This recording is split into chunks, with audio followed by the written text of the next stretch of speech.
मेरा सवाल है कि आपके लिए सारण का जो औद्योगिक नगरी के पिछले 30-40 वर्ष पहले यह औद्योगिक नगरी की स्वर्णिम इतिहास रहा। यहाँ पे औद्योगिक क्षेत्र विकसित हुए थे, वो सारे बंद हो चुके। उससे आपका एक बेरोजगारी की समस्या उत्पन्न हुई, उससे किसान की समस्या उत्पन्न हुई, उससे आपको उससे किसान की समस्या उत्पन्न हुई। इसके लिए आपकी क्या योजना है? और मेरा दूसरा सवाल है कि सारण का धार्मिक, पौराणिक और सांस्कृतिक इतिहास है, इस पे ना ही तो अब तक किसी ने कोई भी सरकार इस पे अभी तक कोई काम नहीं किया है। देखिए, जहाँ तक आपने बात कही बेरोजगारी की, उद्योगों के बंद होने की, तो बिहार में सारण अकेला जिला नहीं है जहाँ उद्योग बंद हुए हैं। मैंने आपको बताया कि चंपारण अकेले में उदाहरण के तौर पर 35 से ज्यादा चीनी मिल थे, करीब करीब सारे चीनी मिल बंद हैं।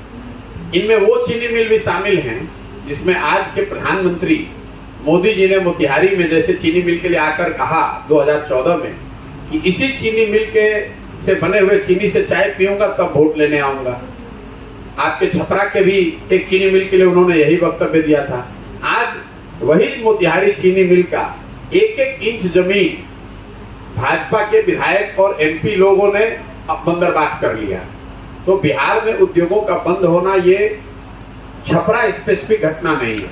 आपने कहा कि इसको सुधारा कैसे जा सकता है, तो देखिए, उद्योगीकरण एक सेपरेट विषय है। बेरोजगारी जो बड़ा मुद्दा है वो सिर्फ बड़े उद्योगों से डिपेंडेंट नहीं है। कई लोगों को लगता है कि बिहार में बेरोजगारी इसलिए है कि बड़े उद्योग नहीं चल रहे हैं। कई लोग ये बता रहे हैं कि यहाँ पर खनिज नहीं है। कई लोग ये भी बताते हैं, आजकल नीतीश कुमार ने कहना शुरू किया है कि समंदर नहीं है।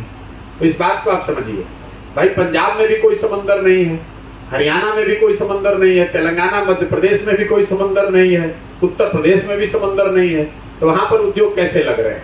तो ये तो बेकार की बात है। आप खनिज संपदा की बात करते हैं, कई लोगों को लगता है कि अगर खनिज रहता तो ज्यादा उद्योग लगता है। तो आप जिस एरिया में बैठे हुए हैं, यहाँ पर चीनी मिलों का जाल था, उसके लिए आपके पास कौन सा खनिज चाहिए? उसके लिए तो आपको गन्ना चाहिए। गन्ना यहाँ बहुतायत हो रहा है, क्या होता था पहले? तो ये बेकार की बात है। बिहार में बेरोजगारी की समस्या के पीछे जो जड़ में बात है उसको आप समझिए क्या है। जड़ में बात यह है कि बिहार में पूंजी नहीं है। शिक्षा और पूंजी का समाज में बड़े स्तर पर अभाव है। शिक्षा की मैंने बात की, लेकिन पूंजी वाली बात आप समझिए, इसकी चर्चा कोई नहीं करता है। जब तक आपके पास पैसे नहीं होंगे, पूंजी नहीं होगी समाज के पास, तब तक आप कोई स्वरोजगार या उद्योग धंधा करेंगे कैसे? समाज में पूंजी आता कहां से है? समाज में पूंजी आता है जो पैसा आप कमाते हैं, और जो पैसा बचाकर आप और हम बैंक में रखते हैं, उसी से पूंजी बनती है। घर में रखिए, बैंक में रखिए, उसको अंग्रेजी में कहते हैं ग्रॉस कैपिटल फॉर्मेशन। आप और हम जो पैसा बचाकर बैंक में रखते हैं बचत का, उसी से पूंजी बनती है समाज के स्तर पर। तो बिहार में, और उस पैसे को बैंक वाले ऋण के तौर पर लोगों को देते हैं ताकि आप घर बना सकें, उद्योग धंधा चला सकें, यूट्यूब चलाइए, भैंस रख लीजिए, जो काम करना है कीजिए। इसको देखने मापने के लिए देश के स्तर पर एक आंकड़ा है जिसको कहते हैं क्रेडिट डिपॉजिट रेशियो। मतलब बैंकों में कितना पैसा जमा हुआ और बैंकों ने उसके एवज में कितना पैसा ऋण के तौर पर लोगों को स्वरोजगार के लिए, उद्योग धंधों के लिए दिया। रिजर्व बैंक ऑफ इंडिया इसका आंकड़ा जारी करता है और देश के स्तर पर यह आंकड़ा है 70%। मतलब अगर 100 रुपया लोगों ने बैंकों में रखा तो बैंकों की यह जिम्मेवारी है कि उनको 70 रुपया ऋण के तौर पर समाज को उपलब्ध कराना है। बिहार में सीडी रेशियो है 40%। 1990 में जब लालू जी मुख्यमंत्री बने तो सीडी रेशियो था 38.8%। 1990 से 2004 के दौर में लालू जी का जो जंगल राज रहा, उस दौरान सीडी रेशियो घटता घटता हो गया 23%, और अब बढ़ के फिर 40 हुआ है 17 साल में। तो इन 32 साल में इसका असर क्या हुआ बिहार में, ये मैं आपको बता दे रहा हूँ। जैसे पिछले साल वित्तीय वर्ष में बिहार की जनता ने, गरीब जनता ने बैंकों में पैसा रखा 4,21,000 करोड़। तो 70% सीडी रेशियो के हिसाब से 2,80,000 करोड़ रुपया बिहार की जनता को ऋण के तौर पर, पूंजी के तौर पर बैंकों से मिलना चाहिए था। मिला कितना? 1,61,000 करोड़। तो बाकी पैसा कहाँ गया? बाकी पैसा बैंकों ने उन राज्यों में शिफ्ट कर दिया जहां पर उद्योग धंधे लग रहे हैं। तो कर्नाटक में, गुजरात में, महाराष्ट्र में, तेलंगाना में, आंध्र प्रदेश में CD रेशियो अगर आप देखेंगे RBI के आंकड़ों को, तो वहां पर ये 90, 95, 100% से ज्यादा है। मतलब अगर आंध्र प्रदेश में 100 रुपया लोगों ने बैंक में जमा किया तो बैंकों ने 90 रुपया ऋण के तौर पर वापस दिया। इसका असर क्या हुआ? 1990 से लेकर पिछले वित्तीय वर्ष तक बिहार में बैंकों ने 26 लाख करोड़ रुपया से ज्यादा, बिहार के लोगों का पैसा, ये बाहर के उद्योगपतियों का पैसा नहीं है, बिहार के लोगों के बचत का 26 लाख करोड़ रुपया बैंकों ने दूसरे राज्यों में ट्रांसफर कर दिया। 1990 से पिछले साल तक बिहार सरकार का बजट भी नहीं है 26 लाख करोड़, और इसकी ना आप और हम चर्चा करते हैं, ना आपने कभी किसी से सवाल पूछा होगा, ना कोई बिहार सरकार या कोई नेता इसकी बात करता है, उनको जानकारी नहीं है। और ऐसा नहीं है कि ये बैंकों की मनमानी है, बैंकों को ये मजबूरी है, उनको ये देना ही है।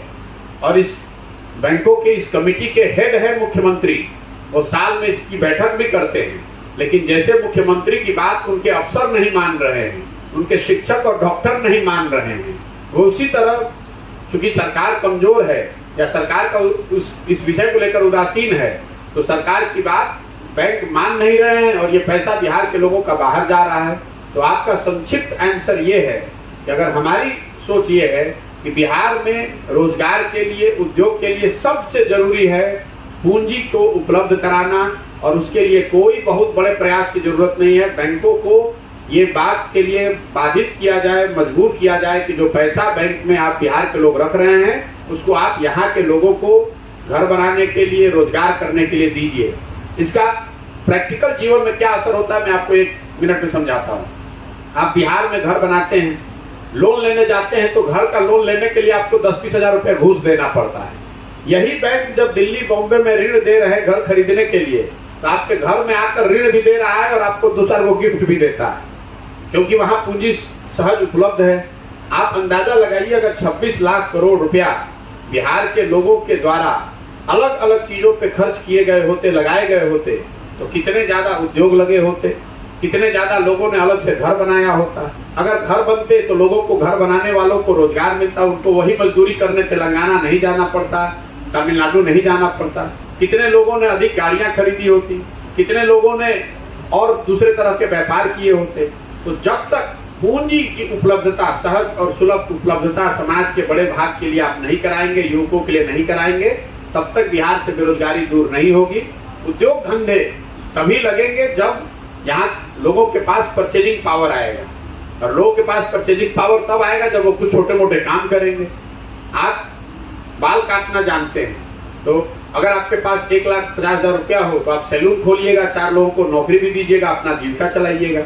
लेकिन अगर आपके पास 50,000 रुपया न हो या 50,000 रुपये कर्ज की व्यवस्था न हो, तो आप किसी सैलून में जाकर मजदूर बनकर 1,500-2,000 रुपये पर काम कीजिएगा। यही स्थिति है, इसीलिए बिहार में इतनी गरीबी और मजदूरी आपको दिख रही है, बेरोजगारी। सर, मेरा नाम अतुल कुमार श्रीवास्तव है और संजीवनी समाचार पोस्ट टू पिलर से हूँ।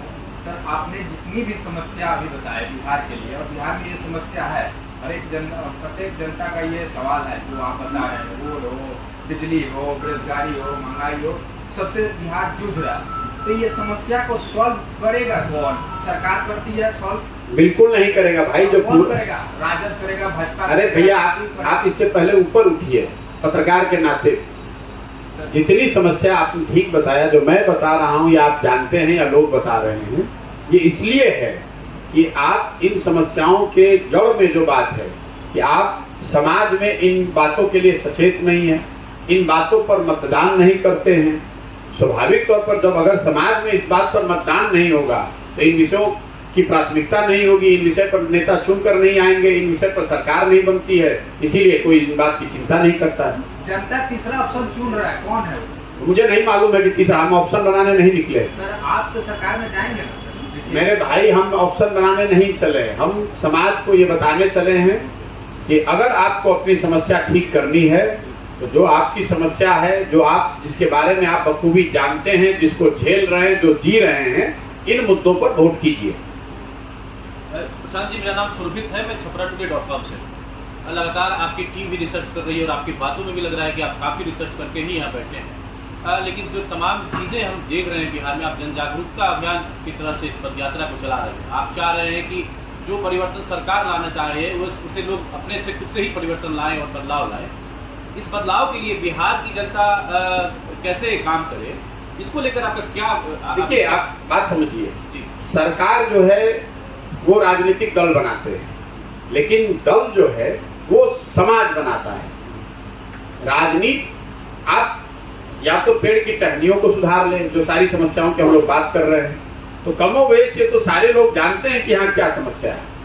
लेकिन जब तक आप राजनीति में अच्छे लोगों को लेकर नहीं आएंगे, तब तक अच्छी सरकार नहीं बना सकते। अच्छी सरकार नहीं होगी तो ये सारी समस्या का समाधान नहीं होगा। अब राजनीति को जब तक आप स्वच्छ अगर आप करना चाहते हैं, बेहतर बनाना चाहते हैं, तो उसका जरिया समाज है। अगर समाज में भ्रष्टाचार है तो राजनीति में भी भ्रष्टाचार होगा। मैं रोज अपनी सभाओं में कहता हूँ कि अगर आप 500 रुपया लेकर मुखिया जी का चुनाव करेंगे, वोट देंगे 500 रुपया लेकर, तो स्वाभाविक है कि वो मुखिया जब चुनकर आएगा तो वो चोरी करेगा।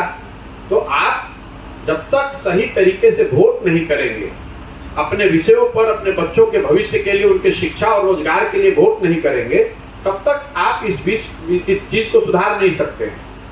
किसको चुनिए ये जरूरी नहीं है, जरूरी ये है कि जिसको चुन रहे हैं उसको किस बात पर चुन रहे हैं। उसको जाति पर चुन रहे हैं, भारत पाकिस्तान पुलवामा पर चुन रहे हैं, मोदी जी का फोटो देखकर चुन रहे हैं, या अपने बच्चों के भविष्य के लिए चुन रहे हैं। अगर आप अपने बच्चों के शिक्षा और रोजगार के लिए वोट दीजिएगा तो जिस दल को भी आप वोट दीजिए, अपने आप आपको सुधार होता दिखेगा। मान लीजिए एक उदाहरण के तौर पर, तेजस्वी यादव ने एक झूठा वादा किया कि मैं आऊंगा तो सरकार बनाने के बाद 10 लाख सरकारी नौकरी दे दूंगा। सबको मालूम है कि उस आदमी ने झूठा वादा किया है। भाई, उन लोगों की आरजेडी की 15 साल बिहार में सरकार रही, उन्होंने पूरे राज्य को बर्बाद कर दिया। लेकिन मान लीजिए कि उस व्यक्ति की जिस पार्टी ने बिहार को बर्बाद किया है, अगर उसने झूठा वादा भी कर दिया कि मैं 10 लाख नौकरी दे दूंगा, तो भी समाज में आज कम से कम थोड़ी बहुत तो चर्चा हो रही है कि भाई आप 10 लाख नौकरी कब दीजिएगा। वो लोग भी ये बता रहे हैं कि भैया हमने 10,000 लोगों को नौकरी दे दिया, जल्द ही हम और नौकरी देने वाले हैं। जरूरत इस बात की है कि बिहार में जो पॉलिटिकल डिस्कोर्स है, जो चर्चा है, वो जाति, धर्म, भारत पाकिस्तान पुलवामा राष्ट्रवाद से हटकर बिहार के भविष्य, बिहार के बच्चों के भविष्य पर शिफ्ट हो, जहां पर शिक्षा और रोजगार पर चर्चा हो। हर दल बताए कि वो शिक्षा के लिए, रोजगार के लिए वो क्या करना चाहता है, उसके पास क्या प्लान है, क्या योजना है। उसके बाद जनता उस पर निर्णय ले, जिसको भी चुने वो ठीक है, लेकिन जिसको भी चुना जाए उसको शिक्षा और रोजगार के लिए चुना जाए, वरना बिहार की स्थिति, बिहार के बच्चों की स्थिति आज जो है इससे और धीरे धीरे बदतर ही होती जाएगी। मतलब एक और सप्लीमेंट्री में सवाल है कि जो यहाँ पे बिहार में खासकर देखने को मिलता है कि जब हम वोट देते हैं, वोट देने के बाद हम आगे बढ़ते हैं, तो पार्टियों के स्तर पर गठबंधन हो जाता है, और गठबंधन के बाद फिर से देखिए आप ये जो सवाल कर रहे हैं, मैं एक सवाल आप जो ये पदयात्रा निकाल रहे हैं, कहीं ना कहीं आगे चलकर ये भी कोई पार्टी का रूप ले सकती है, जैसा कि मुझे लगता है। और यदि अगर ऐसा होता है कि आपको भी गठबंधन करना पड़े किसी दल से, कोई आप बेवजह की कई चीजों पे ऐसा होता है तो कैसा होता है। पहली बात, अभी जो अभियान है वो सिर्फ और सिर्फ इसलिए है कि समाज को जाकर इस बात के लिए तैयार किया जाए, जागृत किया जाए, समझाया जाए कि मेरे भाई, आपको, हमको अगर बिहार को सुधारना है तो हमको, आपको अपनी समस्याओं पर, अपने बच्चों के भविष्य को, अपने बच्चों के चेहरे को देखकर वोट करना होगा।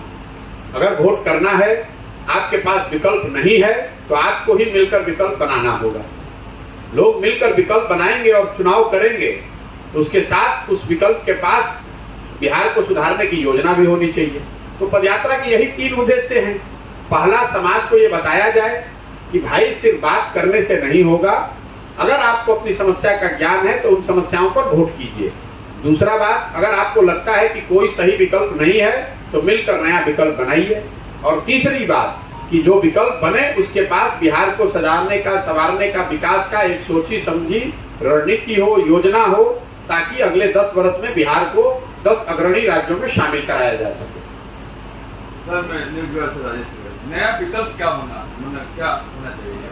नया विकल्प, देखिए, बिहार में जो दल बनते हैं वो दल जनता का दल है ही नहीं, वो तो किसी व्यक्ति का दल है, किसी परिवार का दल है।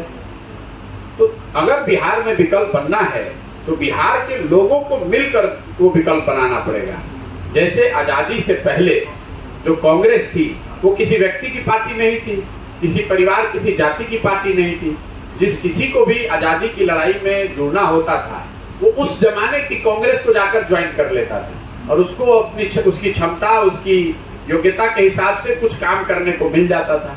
आपने देखा पढ़ा सुना होगा, गांव में जो लोग बताते हैं कि भाई हमने तो प्रभात फेरी में हमारे पूर्वजों ने हिस्सा लिया था, कोई बताता है कि हमारे लोग धरने पर बैठे थे, कोई बताता है कि हम जेल भरो आंदोलन का हमारा परिवार हिस्सा था, कोई असेंबली में बम फेंक कर आया, कोई अहिंसा का पाठ पढ़ाया। ये क्यों हुआ? वो इसलिए हुआ कि कांग्रेस वो व्यवस्था थी जिसमें आपको अपनी योग्यता अपनी क्षमता के अनुसार काम करने आज़ादी की लड़ाई के में योगदान देने का अवसर मिलता था। तो बिहार में भी अगर जो 50 साल 60 साल से हम लोग की दरिद्रता है, पिछड़ापन है, गरीबी है, इसको दूर करना है तो लोगों को मिलकर विकल्प बनाना होगा, सबको खड़ा होना पड़ेगा। किसी एक व्यक्ति से के आने से, किसी एक दल के आने से बिहार नहीं सुधरने वाला है। बिहार तब सुधरेगा जब समाज में चेतना आएगी, सब लोग मिलकर कंधा लगाएंगे, क्योंकि ये आपकी परेशानी है, सिर्फ प्रशांत किशोर की परेशानी नहीं है, किसी दल किसी नेता की परेशानी नहीं है, ये हर उस बिहारी की परेशानी है जो ये समझता है कि बिहार की जो आज दुर्दशा है उसको बदलना चाहिए। नहीं बदलेगा तो हम लोग के आने वाली पीढ़ी और हम लोग के आने वाले बच्चों का जो जनरेशन है उसको भी इसी बदहाली इसी पिछड़ापन में रहना पड़ेगा। सर मेरा नाम राजन शाह है, छपरा न्यूज चैनल। जो भी तमिलनाडु में जो घटना घटा बिहारियों के साथ में वो सही था या गलत? मेरे भाई, तमिलनाडु की घटना को लेकर मैंने 3 ट्वीट किए हैं, जी वीडियो सामने है। जी जिन लोगों ने उस विषय का इस्तेमाल करके फेक वीडियो डाला, गलत दुष्प्रचार किया, उन पर कानून के हिसाब से कार्रवाई होनी चाहिए। जी लेकिन तमिलनाडु में घटना हुई है उसका प्रमाण तो मैंने डाला हुआ है ट्विटर पे, और दोनों सरकारों को, जो लोग भी कह रहे हैं कि ऐसा कुछ हुआ ही नहीं, उनको खुली चुनौती भी दे रखी है। हमने तो फिर अपना वीडियो हटाया नहीं है जी कि अगर आपको लगता है कि ये गलत वीडियो है तो हम पर आप केस कर दीजिए। बल्कि परिणाम उल्टा हुआ है। जो 2 वीडियो मैंने डाले हैं, एक ट्रेन वाली घटना का जो वीडियो है उस पर केस हुआ है, वो आदमी अरेस्ट हुआ है, और दूसरा वो वहाँ के जो एनटीके के लीडर हैं उनको भी मेरे ट्वीट के बाद उन पर केस हुआ है, उन पर भी कार्रवाई हो रही है। तो देखिए, घटना में सच्चाई है, लेकिन घटना का जो परिप्रेक्ष्य है उसको समझने की जरूरत है। तमिलनाडु के लोगों को बिहार के लोगों से कोई परेशानी नहीं है। परेशानी ये है, बिहार में हम लोग को ये समझना चाहिए कि ये घटनाएं क्यों हो रही हैं। घटनाएं इसलिए हो रही हैं कि तमिलनाडु केरल जैसे राज्यों में दैनिक मजदूरी 600 से 700 रुपए हो गई है। बिहार के लोग गरीबी में बेबसी में जाकर वहाँ 400-500 रुपए में काम कर रहे हैं। तो तमिलनाडु के लोगों को ये लग रहा है कि भाई ये लोग आकर ये तो पूरा रेट ही खराब कर रहे हैं, दैनिक मजदूरी को कम कर रहे हैं। तो मजदूरी समस्या नहीं है, मजदूरी की दर समस्या है। यही बात मैं आपको बता रहा हूँ कि जैसे जैसे ये स्थिति आगे बढ़ेगी, दूसरे राज्य और तरक्की करते जाएंगे, वहाँ मजदूरी आगे बढ़ती जाएगी, और बिहार में गरीबी का आलम यही रहा तो ये परेशानी पहले महाराष्ट्र में आती थी, अब तमिलनाडु में आ रही है और अन्य राज्यों में भी आएगी। उन राज्यों के लोगों का दोष देना और इस पर राजनीति करने से नहीं होगा। अगर वहाँ कुछ लोगों ने इसका फायदा उठाने की कोशिश की है तो मैंने ट्वीट किया है, वहाँ के मुख्यमंत्री को बताया है, उन पर कार्रवाई भी हुई है।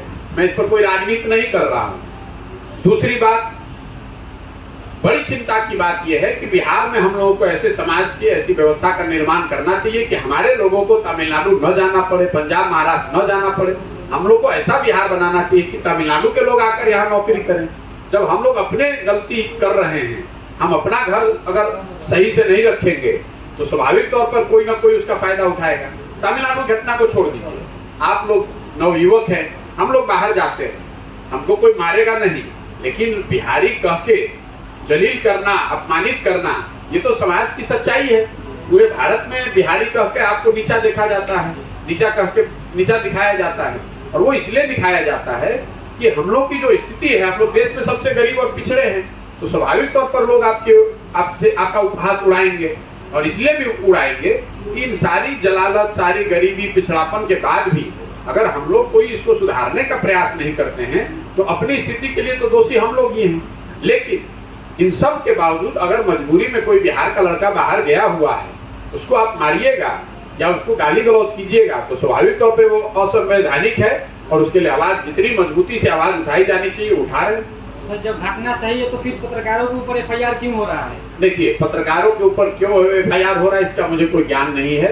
अगर आपने गलत कोई वीडियो ट्वीट किया है जैसा सरकार दावा कर रही है तो स्वाभाविक तौर पे आप कानूनन आप पे कार्रवाई होनी चाहिए। लेकिन मैं आपको फिर से दोहरा दे रहा हूँ, घटना का ट्वीट मैंने किया हुआ है और सरकारों को खुली चुनौती दी हुई है कि अगर लगता है कि ये गलत वीडियो है तो हम पर ट्वीट कर लीजिए। तो पत्रकारों को जाकर पूछना चाहिए कि मान लीजिए कि हमने गलत ट्वीट किया तो प्रशांत किशोर ने भी ट्वीट किया, आप हमको पकड़ रहे हैं तो प्रशांत किशोर को भी पकड़ लीजिए। बताया जा रहा है लेकिन फिर भी सरकार नहीं सुन रही है सर। अरे भैया जी, तो आपको जाके सरकार से पूछना है ना। मैं आपको ये कह रहा हूँ कि पत्रकार होने के नाते अगर आपको सरकार पकड़ रही है तो आप सरकार को बोलिए कि भाई प्रशांत किशोर ने भी ट्वीट किया, उनको पकड़िए। सर आपका भी ट्वीट था, पप्पू यादव जी का भी ट्वीट था और बहुत बड़े बड़े बैनर का भी ट्वीट था, चाहे हिंदुस्तान की बात कर ले, दैनिक जागरण सभी का ट्वीट। नहीं ऐसी बात नहीं। तो ट्वीट में फर्क है।